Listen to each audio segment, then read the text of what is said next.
Andy, many thanks for making the journey from Inverness all the way down to sunny Edinburgh. And here we are in the basement of the Royal College of Surgeons of Edinburgh on this beautiful sunny day to talk about you and your career.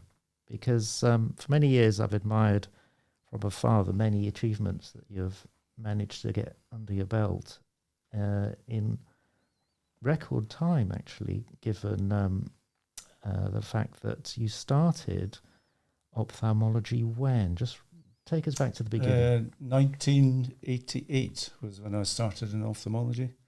1988. So back then, and just looking at all your achievements, how carefully did you plan your career in 1988? Well, I was always very keen to be involved in development, and my ideal situation was to be able to work overseas for 4 or 5 years and then get my dream job in the Highlands of Scotland. And remarkably, I managed to do that. So I've had a wonderful career. It's been a great experience. And as time has gone on, I've been able to see that some of what happened in earlier times has actually been of benefit to what I'm trying to do now in the latter stages of my career of developing, sustainable eye services for the Highlands and for Scotland. Yeah. And that burning ambition to go overseas, where did that come from? I think both my wife and I grew up with experience of families working overseas. I myself was born in Scotland, but my wife was born in India, and she'd lived a good part of her life and had her schooling in South India. So she was very keen that we would return somewhere, and we always thought it was going to end up being Africa, which is where the greatest need for ophthalmologists was at that time, and really still is. So back in the 90s, the statistic was about 1 ophthalmologist per million in sub-Saharan Africa. So we were kind of mentally preparing ourselves that it would probably be Africa that we'd go to, but it didn't work out that way, and we ended up going to Cambodia, which was actually a much more fulfilling experience. And so how did that detour from sub-Saharan Africa to Southeast Asia come about? Well, we had applied to work for CBM, an international development agency, otherwise known as Christian Blind Mission.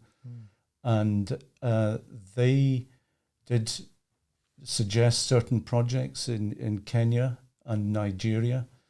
But it was somebody else who suggested that actually there was a great need in Cambodia. And although we weren't being given very much detail about it, my wife, wearing the Asia hat, was saying, no, I think we ought to give this a second look. And the more we did look into the possibility of Cambodia, the more exciting it turned out to be. And it was really a pretty unique experience, because we were working in what was a post-conflict situation. So all medical services had been pretty well destroyed during the long period of first the year zero policy of Pol Pot and then the subsequent wars. And so the country was pretty well flattened, at least not infrastructure-wise, but in terms of educated people who are going to be able to rebuild the country. Sure. And, these aren't easy places to work. There's personal danger, professional challenges. So did you approach it with some fear and trepidation? Yeah, I didn't know an awful lot about Cambodia, to be completely honest. I'd seen the film The Killing Fields. Yeah. I'd done a little bit of reading beforehand, and I still remember the day of flying into Phnom Penh and thinking, my goodness me, what on earth are you doing taking 2 young children and a wife into this dangerous country? And yet, actually, we never really felt in any danger. We were fortunate that Phnom Penh was secure at that time. The first year, we would hear gunfire pretty well every night, but never did we feel at risk. And we were very fortunate that when the coup did happen, just a bit over a year after we'd been there, we thankfully were out of the country, so we missed that particular excitement. Wow. So fortune favours the brave, clearly.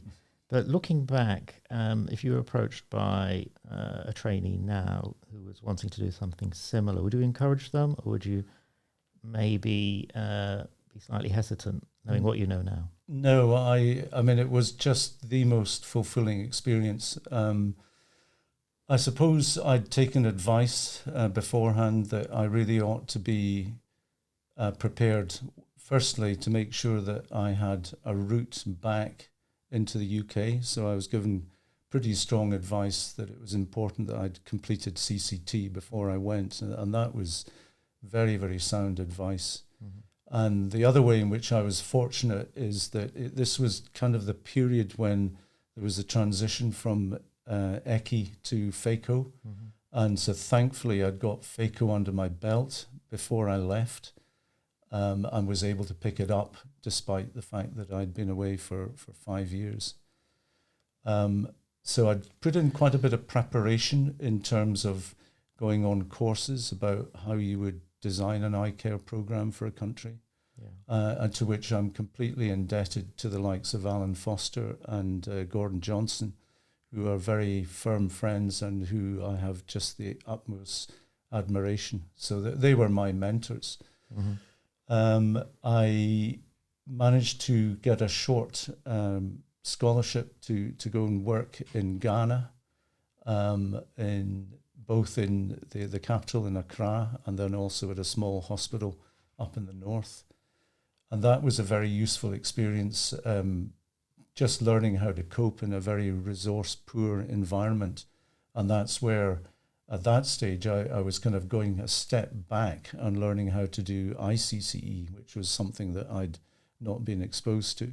Mm-hmm. And it seems incredible now to be talking about that because, the world knows that, putting in an intraocular lens is essential for rehabilitation of sight. But at that stage, it wasn't proven that was a safe thing to do. And so people were still advocating ICCE and then aphakic glasses. Yeah. And then after that, I was very fortunate in being, I think, probably the last senior registrar to have a post recognised at St. John in Jerusalem. Mm-hmm. And that also was an experience that was just transformative. Not only the fascination of living and working in that particular part of the world, but also the full range of pathology. There's a huge amount of consanguinity, particularly in the Gazan population. So I saw the most unbelievable things.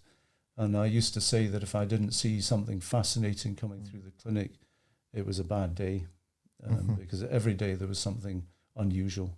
Sure. And so in your discussion with a trainee who's asking you about advice as to whether or not to go overseas, given the training now, and you touched upon ECCE and small incision cataract surgery to some degree, the trainee now would not be familiar with the manual technique. Is that going to be a problem, or do you think phaco is going to supplant 6 and other manual cataract surgical techniques? I think there is almost certainly a place for phaco in the majority world, if only as part of a cost recovery scheme. And I've been very interested that I think the majority of development agencies would now advocate the training of phaco alongside training in 6. Because for the majority, I think it is much better for surgeons to be trained in appropriate techniques. Yeah. And there's a huge advantage to 6, particularly for very dense cataracts, where I think you're less likely to cause damage to the endothelium, and also you have less risk of bad results, because when phaco goes wrong and you have dropped nuclei and you don't have the means of retrieval, that can be pretty serious. So I've been very concerned when I've visited some places where I see trainees of that nation. I'm not talking about international visitors, but seeing people being taught phaco in an inappropriate setting where they're basically being let loose on poor people, which I think is morally reprehensible. Sure. And so, I mean, I think there's the same problem there that a trainee coming from this country to practice on poor people elsewhere, I think is something you've got to be extremely careful about. But as long as the same principles of training that we would accept as being normal and essential in this country, as long as that is being applied in an alternative setting, I think that is okay. Not least because I think since COVID we've been seeing regrettably people in this country who are blind due to cataract, and it's been a huge shock for me to see the full circle. That when I started in my training, occasionally you'd see people who were bilaterally blind with very dense cataracts, and I'm seeing it again now. And my thinking has completely changed, and that I see cataract not only being a major problem in the majority world, but regrettably starting to see it as being a public health issue in this country too. Yeah, sure. It's come home to roost in that sense. Yeah. And part of your remit in your overseas trip was not only around service design in cataract surgery, but was it also teaching, training, education, and is that a big part of it? Yeah, absolutely. This would be the other thing that I'd say in terms of advice to anybody thinking of working overseas, is that there's always this slight tension between development and aid. And if somebody was to go and take out 50, 60 cataracts in a remote part of the world, well, that would classify as aid. And in terms of carbon footprint per cataract, far worse than actually what we do in this country. I mean, unfortunately, a phaco in the UK, in terms of its carbon, does not stack up as well as, say, a caesarean section or a phaco being conducted in India, because we have so much waste associated with the surgery that we do. But if you're to multiply that by all the travel involved, you begin to question what is really going on. However, if there is appropriate skill transfer, then that is a different story. Because when I reflect back on my time in Cambodia, in one sense, you could say that it, on first viewing, looked like neo-colonialism, because there I was as a foreigner going in to establish something in a country where the local people were not really that involved. But it was a slightly unique situation, and I'm glad to say that 25 years on, there are no foreigners now providing a service in that country, and it is completely run by Cambodians. Whereas, unfortunately, when I was privileged to be able to go back just before COVID to visit the hospital where I worked, and it was just so remarkable to see the development that had taken place, and it was a much more sophisticated hospital. But was there the same degree of subsidy for really poor people? I'm not sure, but that's because the international tap had been kind of turned off, because development agencies want to move away from aid, and they will only give money to support development and education. And I think that's right. And each country has got to work out how it is going to fund appropriately the services that the people need. And you touched on carbon footprint, and that's something that I know you're very passionate about. When did you start thinking about that? Were you in Cambodia? Was that something that came up on your radar? Well, no, the times have changed, and I look back in horror at some of the occasions when I made huge journeys across the world. And I think there was one summer when I crisscrossed between Europe and Cambodia 3 times within the space of about 6 weeks, and I just accepted at that time that that's what you've got to do. Whereas now, if I'm planning any trip, I'm seriously thinking about, well, can the planet justify what I'm about to do? And what's the answer? I'm certainly trying to restrict the amount of travel. During COVID, I was not able to go and visit friends and projects I was involved with in Indonesia. And where I'm, take my hat off to the Indonesians, they're often far ahead of us in being able to work with technology, and they had me contributing to conferences over the internet. They even had me as an external examiner for their graduating exams. And that was a huge privilege that they invited me to do that. That sounds terrific. And if you were to speak to your younger self, knowing what you know now, given the 3 locations, Cambodia, Indonesia, and to some degree sub-Saharan Africa, would you have done anything differently? Would you have maybe rationalised what you were doing? Would you have approached your time there in a different way? Or would you have pretty much done what you did?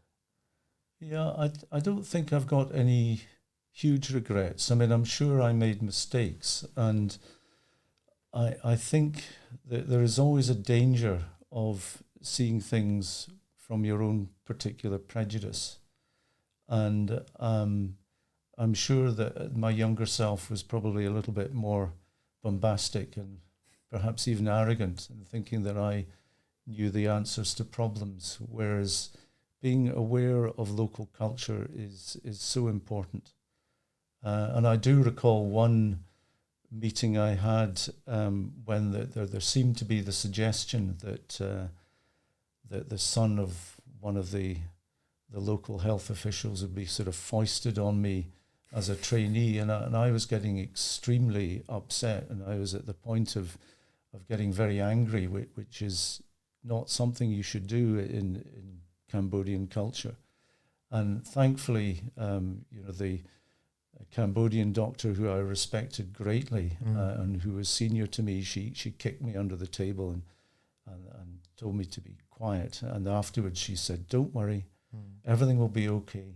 We'll sort things out, but in a different way. It's really important. You mustn't get angry." Yeah. So that was an important lesson. But I'm sure with youthful enthusiasm, you can get carried away. And I hope that as I've got older, I've realised the importance of listening to others and being aware that there are other ways of seeing round a problem, and accepting local advice, I think, is always important. Sure. So you got kicked under a table, but I kind of think you still got that youthful enthusiasm, Andy, because not content with making a massive contribution in terms of global ophthalmology in your overseas commitments, you then brought it home, as they say, because you took on lead roles in Inverness. You continued being as energetic and enthusiastic to do across a whole number of domains, not least Wales. So from Indonesia to Wales, and I know that you were heavily involved in looking at Welsh ophthalmology. How did that come about? Did they think you were Welsh? Do you have Welsh connections? No, what's the story there? None at all. But I suppose the reason that I had a kind of skill that I hope was useful to ophthalmology in Wales is that when I returned to Scotland in 2000, I did feel the loss of not being involved in eye care development. And so I did suggest to CBM that I'd be happy to carry on part-time work as a medical advisor to their projects in Asia. Yeah. And so each year I was returning and looking at projects in quite a variety of different countries. And so I developed this skill of being able to go in and make a very rapid assessment of what was going on in a particular hospital, of just being able to pick up when things didn't seem quite right, and being able to just ask the right questions of different levels of staff, both medical, nursing, administrators. And I suppose, that was something that was transferable to hospitals in the UK as well. And so I think people aware of what I'd done in Asia asked whether I'd be prepared to do that for Wales. And it was a country I didn't know at all. I had one or two friends that I'd known who worked there, but no real knowledge. And that was a great privilege. And it was nice to be able to make friendships with colleagues there. And I hope that something of what I said in the report there will be of benefit to the medical establishment and to the patients in Wales. And do you anticipate that change will come on the back of the report, very comprehensive report? I hope so, but the deal was that, it was a short-term involvement, and that, I was not to expect or be asked to give any further opinion. It was very much a one-off snapshot of what is the situation in Wales and what would be your advice for the future. And so that's what I did. Okay. And that, when I left Cambodia as well, although that was a project very, very dear to my heart, I did make a very firm decision that when I left, that I was not to interfere with how the project developed after I left. And so I did not give advice from afar and just let my successor take the project on. I think that's really important to do that, because I think sometimes people can hang around too long and start to become resented rather than remembered fondly. Mm-hmm. Well, you certainly remembered fondly from everyone I speak to. And then, of course, coming home to roost in Inverness, you have a brand spanking new facility. Yes. So tell me about that. Has it been painful? Has it been rewarding? Is that box ticked? Well, it's something I've been striving for over 20 years. So not long after I arrived in the department in Inverness, we were in a very, very tiny department, and the great day came when we were given new facilities. And alas, I can still remember looking round and having had experience elsewhere. I'm afraid I shook my head and I said, well, this is all very nice, but I predict within 2 or 3 years this is going to be too small. And regrettably, that did happen. And the last few years have been extremely difficult, as we just couldn't get all the work done in the space that we had.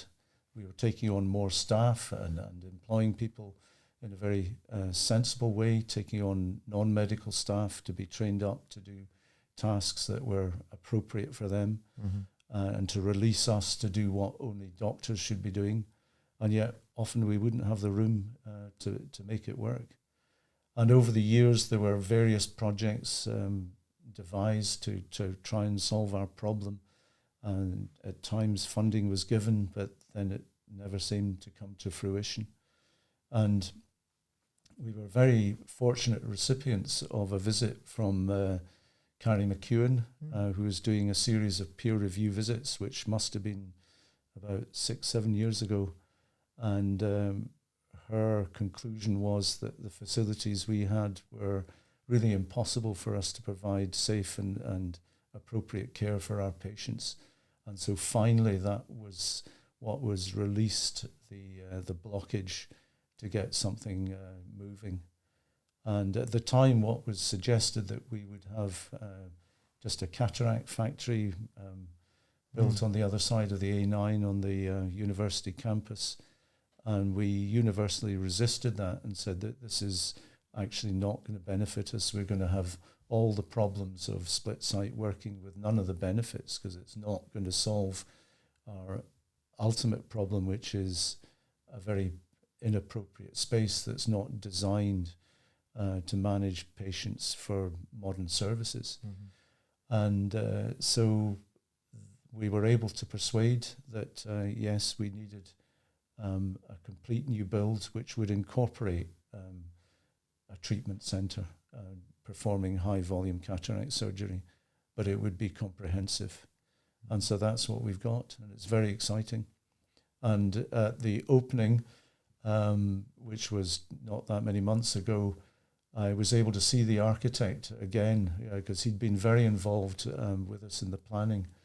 And he said that he always says to people asking him about this project that he curated, he did not design our hospital, because we spent 2 weeks with all the stakeholders going through a very lengthy process of thinking about the patient journey for every single way in which they would come to have our services, whether it was macular, cataract, glaucoma, cornea. We plotted through absolutely every step that every patient would make, and then made sure that the whole process, the whole flow through the building was going to be efficient. And I met a patient socially just a couple of days ago, and they were remarking what a lovely experience it is to come to this lovely building and how it doesn't feel like a hospital. But the really important thing for them was they said that what used to be a 2-hour wait of everybody sitting looking rather glumly at each other has now been sped up, and that the journey time has been halved, and it's a pleasant experience, and that the staff seem to be happy. It's a good place for us to work. And I thought that was really the nicest comment to hear from a patient. Sure, that's cherry on the cake right there. So that flow through from looking at patterns of working, patient throughput, and surgical efficiency seems to have stemmed from both your overseas observations and desire to improve services and come through home. So that new facility that you have is a big box that's ticked.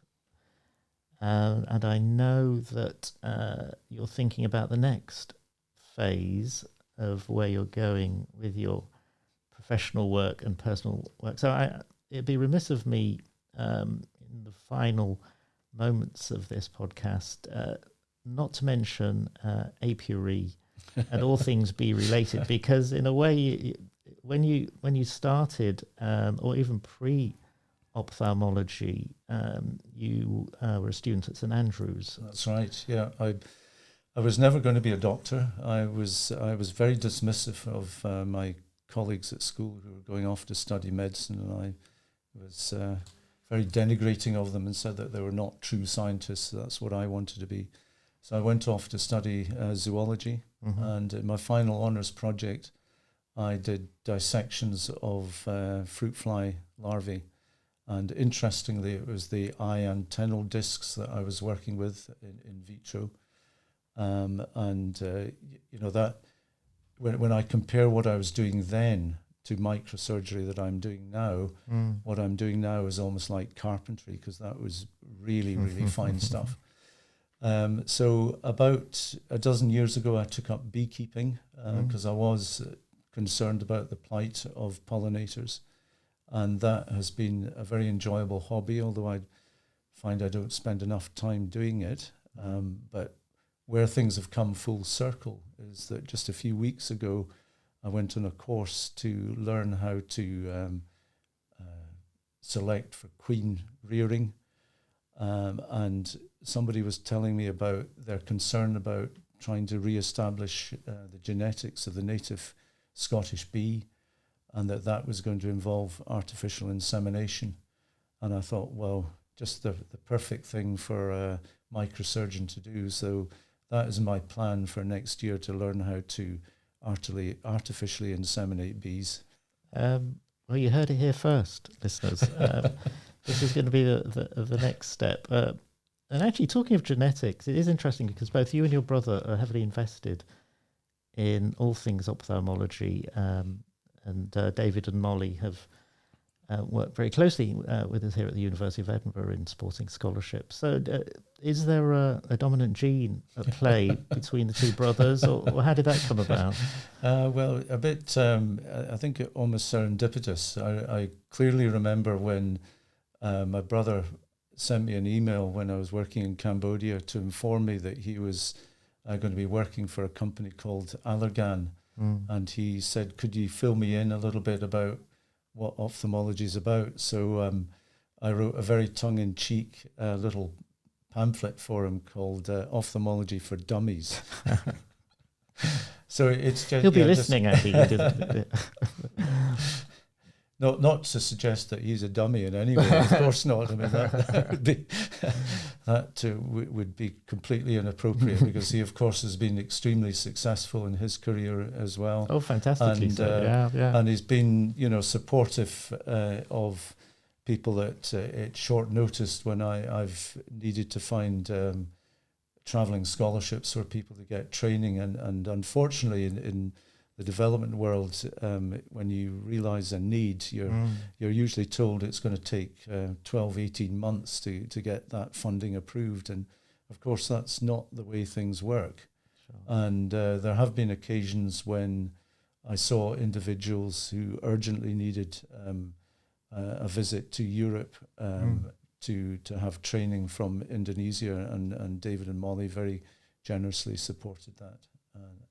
And even more recently, when a colleague alerted me of somebody who needed support for training that they wanted to do in Uganda, a Tanzanian doctor, again, they were very generous in supporting that.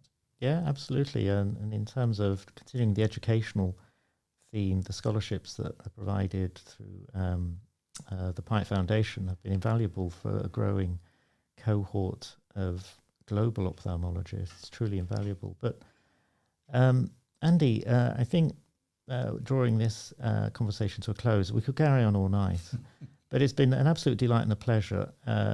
And just listening to some of the anecdotes and the motivations and the boxes, the enormous list of boxes that you've ticked throughout what has been a good number of years, but you've got many, many more years to contribute to ophthalmology, if not artificially inseminating bees, which we'll watch that space with great interest. But Andy, thanks very much for coming along and sharing your thoughts. It's been fantastic talking to you. Thank you very much.